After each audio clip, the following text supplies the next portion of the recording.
I have a question for you. What would you do if you saw a girl acting strangely inside an elevator? She presses all the buttons, hides in the corner, and waves her hands as if she's talking to someone unseen. A few days later, her lifeless body is discovered inside a hotel water tank. This is the chilling, unsolved mystery of Elisa Lam and the infamous Cecil Hotel. The year is 2013, and Elisa Lam, a 21-year-old Canadian student, has plans to visit Los Angeles. On January, she arrives at the city and decides to check into the Cecil Hotel, just a few blocks away from the famous Staples Center. Built in 1927, the Cecil was once a hub for Hollywood's elite, but times had changed. It was now known as a hub for serial killers, suicides, and other macabre occurrences.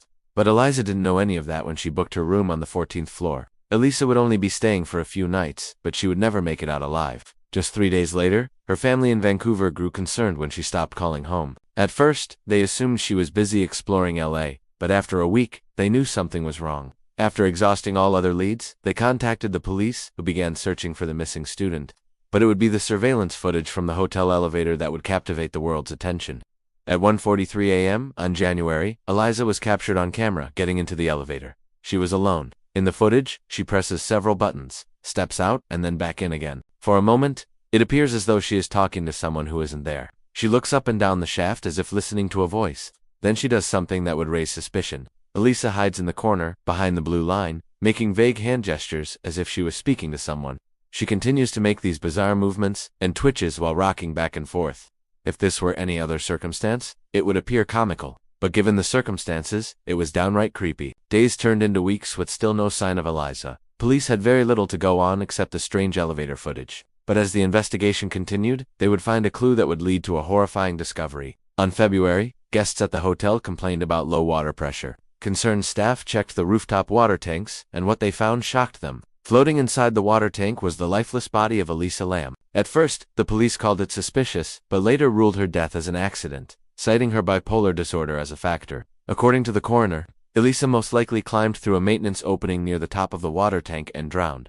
But this raised more questions than it answered. How did she get onto the locked rooftop? How did she lift the heavy tank lid to climb inside? And why was she in the water tank in the first place?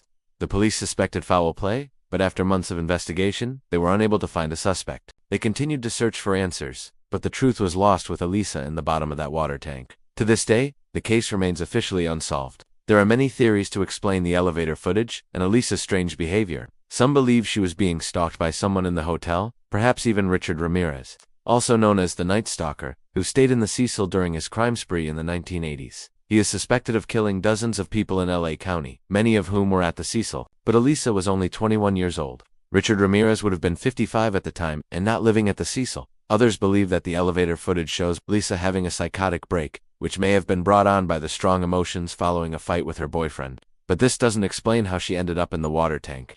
And then there are those who believe that Elisa's death may have had paranormal forces at play. Paranormal investigators say the Cecil is one of the most haunted hotels in the world. Ghost Adventures has investigated the Cecil and captured some terrifying evidence. Elisa's ghost could possibly be one of the many spirits haunting the hotel. So here we are left with more questions than answers. Did Elisa take her own life? Was she pushed, or did she slip and fall into the tank accidentally? Was it a crime or an elaborate hoax? And did the paranormal play a role in her death? We may never know for sure. But what do you think happened to Elisa Lam? Let me know in the comments below. Thank you for watching. Please subscribe, and I'll see you next time.